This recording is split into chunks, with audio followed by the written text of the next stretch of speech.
Amigos da Rádio Difusora, está no ar mais uma entrevista especial. Já passam mais de 5 meses da pandemia do novo coronavírus e a grande esperança, a grande expectativa de todos é pela vacina, né? São pelo menos 5 frentes que estão em andamento. Agora, recentemente, um anúncio de uma vacina que vem também da Rússia, foi um dos primeiros países, né, a se manifestar. E é uma corrida contra o tempo, claro, dentro da segurança necessária para que a população mundial possa ser imunizada e, quem sabe, né, nós possamos celebrar o fim desta pandemia.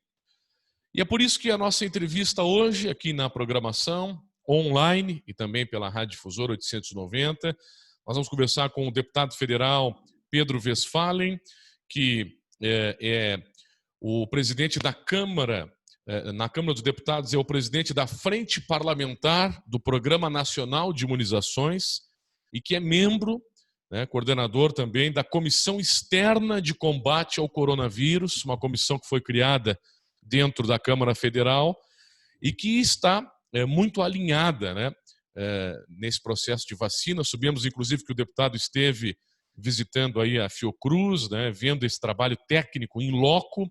E ele vai compartilhar com quem nos assiste, também com os ouvintes da Serra Gaúcha.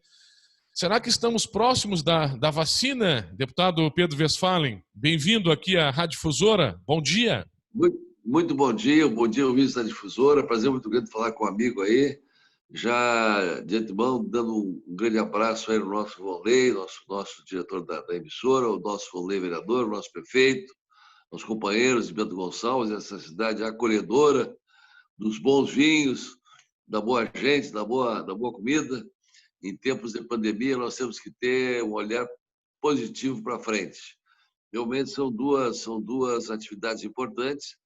Veja bem, quando eu assumi o parlamento, nós, na ocasião, vimos que o Programa Nacional de Imunização, de Vacinação, embora tivesse sido exemplar para o mundo, com cobertura quase total para crianças, jovens e adultos, mais de 30 vacinas à disposição gratuitamente, ele não estava atingindo os níveis de segurança para a sociedade. Aí nós fizemos um grupo de trabalho para ver o porquê que isso estava acontecendo. E pela primeira vez a Câmara Federal fez um trabalho que resultou na necessidade de uma frente parlamentar. A frente parlamentar permite que a gente dê vozes à população e tem instrumento para trabalhar o ano inteiro sobre isso aí. Na ocasião, só o BCG dava segurança de garantia e doenças já erradicadas estavam voltando, como o sarampo estava voltando por falta de vacinação. E as causas foram fake news, grupos antivacinais, a própria tranquilidade das pessoas achando que não precisava vacinar. E aí veio a pandemia. E aí essa frente parlamentar potencializou e estamos fazendo um trabalho muito forte nela, principalmente em cima das vacinas, que é o que vai resolver esse problema do coronavírus. Em 11 de fevereiro se instalou um grupo de trabalho presidido pelo deputado Luizinho do Rio de Janeiro, tendo como coordenadora a deputada Carmen Zanotto de Santa Catarina, e eu como membro titular, aliás, sou o único deputado gaúcho que faz parte dessa frente, que também resultou na necessidade de uma comissão externa de combate ao coronavírus mista, né, do qual eu faço parte, sou o único deputado gaúcho que faz parte dela. Fizemos mais de 76 reuniões dessa comissão, 3 vezes por semana, de manhã e à tarde, 6 reuniões semanais, abordando os mais diversos tipos de problemas advindos do coronavírus, consequências do coronavírus, na saúde, na economia, na infraestrutura, na logística, no turismo, bom, enfim, todo esse novo normal, lockdown, não lockdown, cuidados efetivos, enfim, leis, legislação.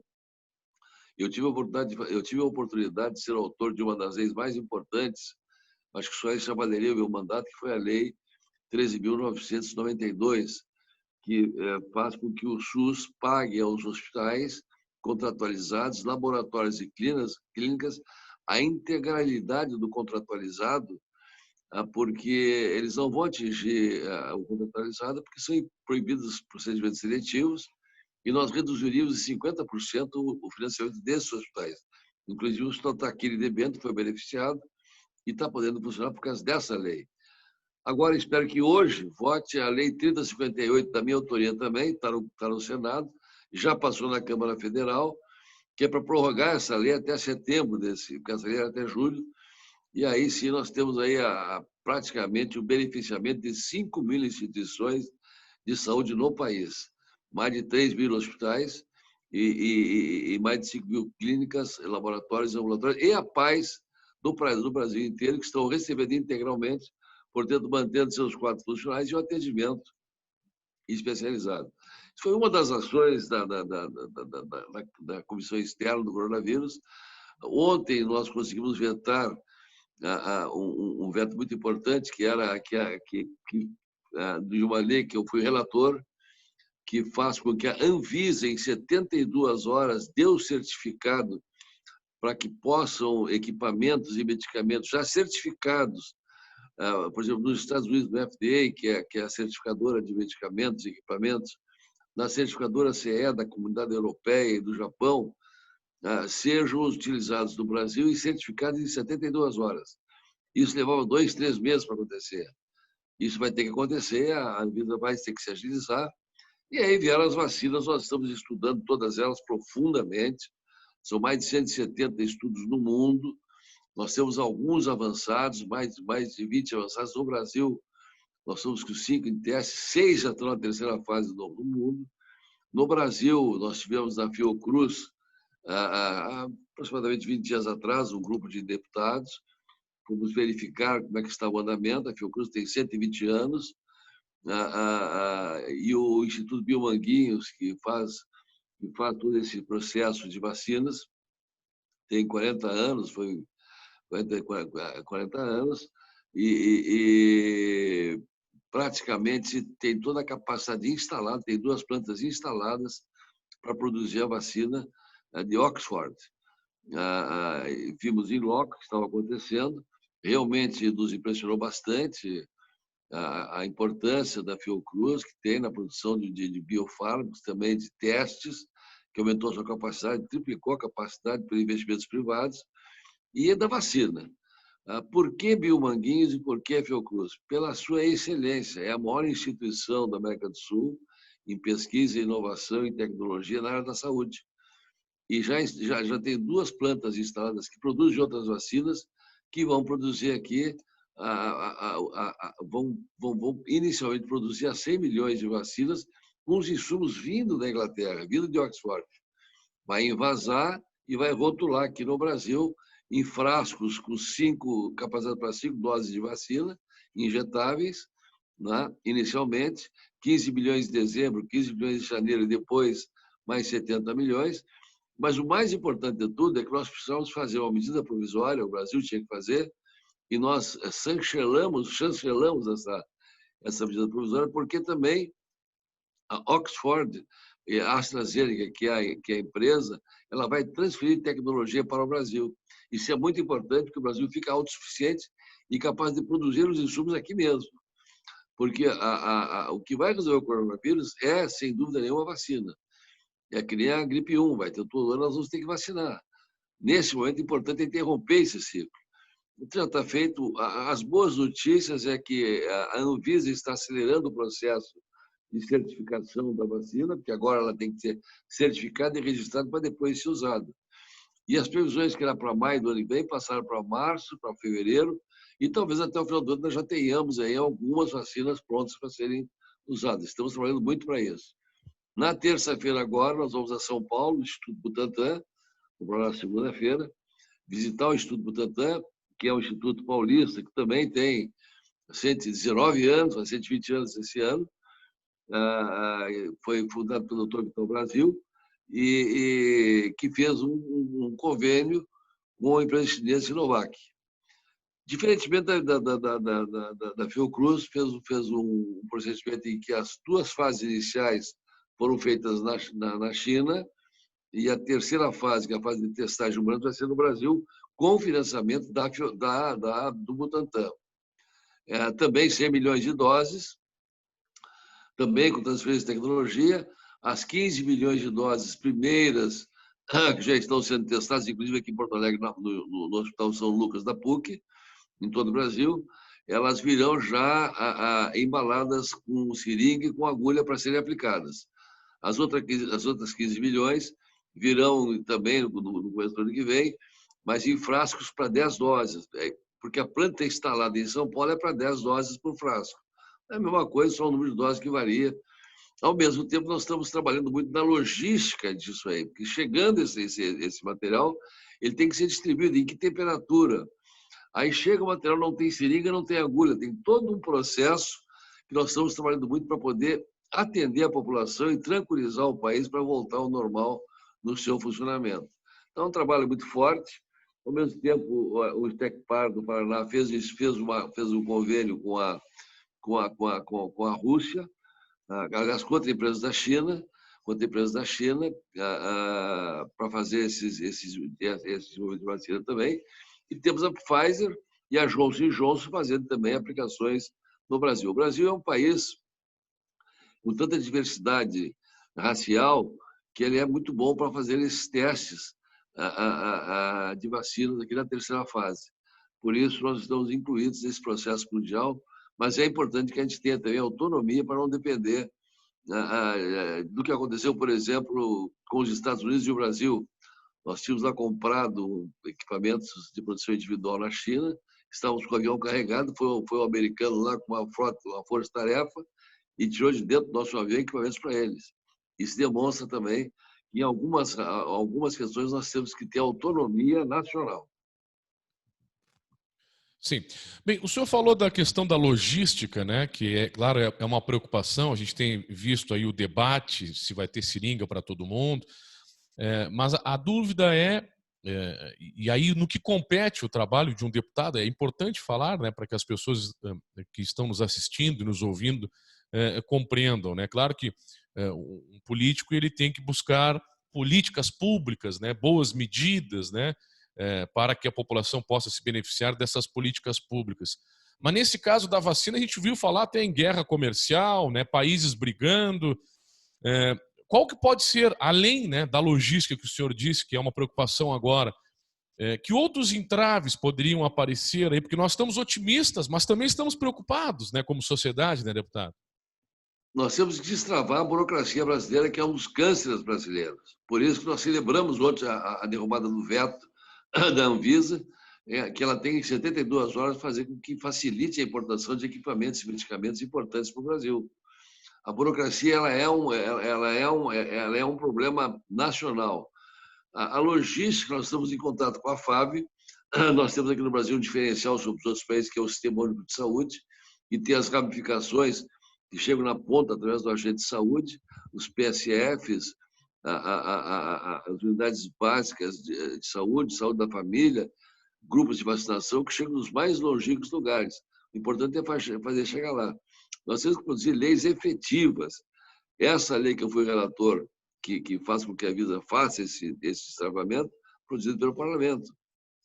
A lei que permite o pagamento dos hospitais num dinheiro já orçamentado, eu tive a satisfação de ouvir onde eu fui, aqui no Rio Grande do Sul, que foi a lei com maior efetividade, está acontecendo. Está recebendo, não é uma lei que eu destino 2 bilhões para o segmento e vai ter, não, já está acontecendo. Ela foi promulgada e os hospitais estão recebendo naturalmente.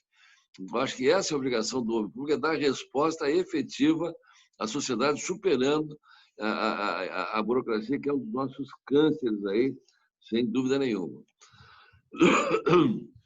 Bem, então a partir de agora, né, o senhor diz que vai fazer uma nova visita aí na próxima semana, vai continuar acompanhando. O que nós poderíamos dizer aí para as pessoas? Claro, o próprio Ministério da Saúde se manifestou nas últimas horas, dizendo que há uma queda, né, uma queda de óbitos, embora os casos ainda estejam aumentando em alguns locais. O Rio Grande do Sul também está celebrando em 60 dias menos de 80% de ocupação de UTIs, né? Quer dizer, não subiu mais do que isso em nível de estado, né? A média estadual. Será que nós estamos nos aproximando, né, do final? Claro, a vacina vai bater o martelo, mas tem mais um mês de frio ainda, né, deputado? O que o senhor acha também como médico, né, como especialista? Não, o Brasil se prolongou um pouco mais do que nos outros países, porque nós temos aí vários países, vários Brasis dentro do Brasil. O inverno no norte é março e abril, lá foi o pico, no Pará, Manaus, onde já passou essa fase inicial e as coisas estão voltando ao normal. Agora é no centro-oeste e no sul, que esse problema está maior, sem dúvida nenhuma. O Rio Grande do Sul já chegou ao pico, já começou a diminuir, mas tem mais um mês de frio ainda aí. As recomendações são dos cuidados necessários de uma abertura responsável, com manutenção dos protocolos responsáveis. Ontem nós tivemos uma reunião na comissão externa sobre a volta do futebol, que está dando um exemplo de como pode fazer a abertura. O futebol no Brasil está fazendo testes, está testando, está afastando, e está dando resultados porque não está tendo contaminação. Não houve um caso de óbito por causa da volta do futebol, não só dos atletas e das pessoas que trabalham com futebol. Então, nós temos que abrir com protocolos rigorosos, cumprir esses protocolos, testar as pessoas, continuar com os hábitos de higiene rigorosamente controlados, lavar as mãos, álcool gel, não aglomerar, afastamento social, mas fazer a abertura da economia também. Até porque nós estamos tendo um grande índice de depressão, de aumento de suicídios, de patologias colaterais, porque as coisas não são fáceis. O que era para acontecer em 4 meses vai acontecer em 7 meses aqui no Brasil. Pessoas trancadas, fechadas, a economia parando e não pode parar. Aí na região de vocês, o turismo, que é uma fonte de recursos muito grande, levou um baque imenso, né? Está começando a recuperar agora, esperamos que volte ao normal. Então é importante também que a gente tenha aprendido muito nessa pandemia e vá mudando os rumos. E a volta do futebol, ontem tivemos um debate muito grande, tive inclusive um debate com o Luca Kfouri, que estava totalmente contra, e eu acho que está equivocado. O futebol está dando exemplos que pode abrir, sim, com segurança e protocolos rigorosos. Então, é manter ainda o cuidado, o afastamento social, as pessoas que têm patologias, mais cuidado ainda. Te dar um exemplo aqui, em Lajeado. Eu tive em Lajeado, onde deu a primeira crise forte ali, morreram 40 pessoas. As 40 tinham doença colateral. Quando começou a se fazer o tratamento precoce da patologia lá, diminuiu 80% a internação hospitalar. E qual era a orientação no começo da pandemia da Organização Mundial de Saúde? Fique em casa. Só vá para o hospital quando tiver falta de ar ou cianose. Equivocado. Tem que ir logo e tratar logo. Isso evita a internação, evita a pneumonia, evita a opção de complicações. Com isso, nós estamos salvando muitas vidas aqui no Brasil, tratando precocemente. Então, tem muito o que se fazer, tem muito também. Lamentamos cada morte, mas temos que discutir, inclusive, o que está sendo noticiado. Anteontem tivemos uma reunião também na comissão de coronavírus, onde entrevistamos os outros serviços essenciais, como os lixeiros, os garis, e também entre eles estava lá os agentes funerários. O presidente nacional que afirmou que esses números não são reais, que não estão morrendo, não está morrendo muito mais gente de coronavírus, tanta gente quanto, e quero dizer que lamento cada morte, porque muitas pessoas morrem de coronavírus e outras morrem com coronavírus, que iriam morrer igual, por patologias colaterais. Então, nós temos que ter todo o cuidado, temos que ver esse número, e eu acho que essa é uma discussão que vamos ter lá em cima ainda, para que isso seja esclarecido, mas, na realidade, a máscara é essencial, lavar as mãos é essencial, álcool gel é essencial, não aglomerar é essencial. Enfim, essas são as questões que nós temos que diariamente, e aí vocês da imprensa têm tido um papel fundamental, que estão divulgando com muita responsabilidade os cuidados que as pessoas não podem relaxar. Agora vai diminuir a prevalência, que a contaminação já está diminuindo, são dados internacionais. No Rio de Janeiro já temos praticamente 40%, 50% das pessoas com imunização por contaminação, isso já dá um grau de difusão bem menor. A capacidade de transmissão por pessoa diminuiu muito, mas ainda aqui no Rio Grande do Sul está alto, pelo frio, pelo clima, então temos que cuidar e cuidar bastante ainda. Né? Fora da pandemia, eu quero dar uma boa notícia para a região toda aí. Eu fui presidente de uma comissão especial, que teve o relator, o deputado Júlio César, no ano passado, em que beneficia os municípios com aumento do FPM 1%. 1% de FPM a mais. Conseguimos aprovar no último dia do ano passado esse aumento no APEC, PEC de 2017, e agora, em conversas constantes com o presidente Rodrigo Maia, nos prometeu colocar em votação brevemente esse aumento de FPM de 1% para os municípios. Isso é uma conquista também efetiva de uma comissão que eu presidi e que ano que vem já deveremos ter esse acréscimo extremamente importante para os nossos municípios. Nosso prefeito aí, meu querido amigo, deve estar muito, muito satisfeito, e bem como os senhores da região. Bem, deputado, claro, o senhor já falou de outras notícias, a gente poderia falar também do turismo, né? O senhor deu uma pincelada rápida, né? O setor começa a tentar uma retomada responsável. Eu vou fazer uma última pergunta. O senhor falou dos óbitos, e é um tema que eu tenho acompanhado aqui de perto, com outras entrevistas que fizemos, porque existe um protocolo médico, né? Que diz o seguinte, né? Recapitulando para quem está nos assistindo e nos ouvindo, e esse protocolo diz orientações para o preenchimento da declaração de óbito no contexto da Covid-19. E nele consta que a Covid-19 deve ser registrada no atestado médico de causa de morte para todos os óbitos que a doença causou, se assume ter causado ou contribuído para a morte, né? Exatamente. E aí, Exatamente. como é que o senhor analisa isso? Será que não tem... Porque as pessoas estão questionando os óbitos. Ninguém morre mais de outra coisa, deputado. Eu estou te dando um dado trazido pelo presidente dos agentes funerários do Brasil. Ele diz que o número de mortes desse ano em relação ao ano passado, ele contradiz o que está sendo dito. Ele foi claro. Aí eu perguntei para ele, eu ouvi bem, eu estou afirmando aqui. Vou te dar um exemplo de uma paciente que morreu lá em Cruz Alta, no meu hospital, lá no Hospital Santa Lúcia, com 102 anos. Ela teve Covid, foi tratada, curada, saiu. Depois de sair, aos 102 anos, teve um acidente vascular cerebral e morreu do AVC. E o atestado de óbito foi o Covid. Porque ela teve Covid, tratou o Covid, mas não morreu do Covid. Ela morreu do acidente vascular cerebral, mas atestado de óbito Covid. Então, veja bem, o Covid já ajudou. Ali em Lajeado, o prefeito Marcelo Calmo me afirmou que as 40 pessoas que morreram, todas tinham também patologias colaterais, tinham comorbidades colaterais. Então, realmente o Covid é violento, ele evolui de maneira violenta, mas também nós temos que testar. Não estou dizendo que é verdade ou que é mentira. Eu estou repetindo o que foi dito e que nós temos que investigar profundamente. E dizer que lamentamos cada uma dessas mortes aí. Claro que sim. Alguns municípios já estão pedindo revisão de algumas situações, tem um comitê do Estado. É um tema que nos parece, né, deputado, que vai ser...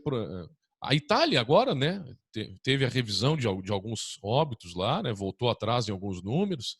Eu acho que isso a gente vai continuar falando quando terminar a pandemia. Pelo menos essa é a impressão, né, deputado, que nós estamos acompanhando. Lamentavelmente, aqui no Brasil se politizou esse processo, né? Se politizou esse processo de maneira irracional. Na realidade, o inimigo é o vírus, não é presidente, não é governador, não é prefeito, o inimigo é o vírus. Nós tínhamos que concentrar as forças no combate ao vírus, na busca de solução dos danos que ele causa, não só à saúde, mas à economia, à sanidade mental. Ali em Estrela, eu fiz um tour no estado essa semana, visitando hospitais que estavam com problemas e onde a crise estava mais crítica. Até porque eu, como membro da comissão, tenho que fazer isso aí. E ali em Estrela, conversando com o prefeito, ele disse: olha, nós tínhamos 5 óbitos de Covid aqui, deputado, e 3 suicídios por depressão. Veja bem, 24 a 25% dos jovens americanos que estão naquele lockdown pensaram em suicidar-se. Então, veja bem que esses números são importantíssimos nós analisarmos como é que vamos nos conduzir nesse novo momento. Veja, nós estamos fazendo uma entrevista aqui de meia, não se fazia, e nós estamos fazendo. O mundo mudou, as atitudes mudaram, a velocidade das coisas com a internet mudaram. Eu estou com 2 frentes parlamentares a serem instaladas, uma frente parlamentar Meditech, que é a Saúde 4.0, para aproximar a tecnologia da saúde. Ou seja, A telemedicina é uma coisa que veio para ficar, mas tem que fazer com qualidade, não é? Nós temos tecnologia que temos que se aproximar da população para que ela faça uso dela positivamente. Muito bem. Deputado Pedro Westphalen, muito obrigado aí pela entrevista, né, pela conversa e, por gentileza, também nos mantenha informado, né, das novidades nesse enfrentamento do Covid, a Comissão Externa de Combate ao Coronavírus da Câmara Federal, também presidente da Frente Parlamentar do Programa Nacional de Imunizações, quer dizer, antes da pandemia já havia esse trabalho, né, na área, e que ele tem um aprofundamento nesse momento tão complicado que estamos passando. Muito grato. Bom dia e um bom trabalho aí, deputado. Deixa eu só dar uma notícia para vocês, uma boa notícia para a próxima Bento Gonçalves, aí, que eu liberei R$100 mil para a PAI. Aliás, eu elegi essa PAIs para poder ajudá-las. São pessoas especiais cuidando de pacientes especiais, pessoas especiais. R$200 mil para uma reta escavadeira e 250 mil para o pórtico, ali da entrada do Vale dos Vinhedos. Vereador Volney Bertilli, que são os meus chefes aí, me mandaram, nós fizemos pela cidade a pedido deles aí. Tá bom? E do nosso prefeito, querido prefeito aí, que está já encerrando seu mandato, cumprindo sua função de maneira brilhante. Um forte abraço em todos vocês aí, e na minha querida amiga, filha do Galvão também, que está moradora de Bento Gonçalves, minha apoiadora querida. Um forte abraço em cada uma e cada um deles. E aí em Bento Gonçalves tem muitos ex-jogadores do Guarani. A Cássio, o Jânio, que moram aí. Então, um forte abraço a eles todos aí. O Celso Freitas, foi meu treinador, meu jogador. Um abraço em todos eles aí. Ok. Obrigado, deputado. Tudo de bom. Um abraço. A gratidão ao deputado Pedro Westphalen nesta entrevista aqui na Rádio Difusora.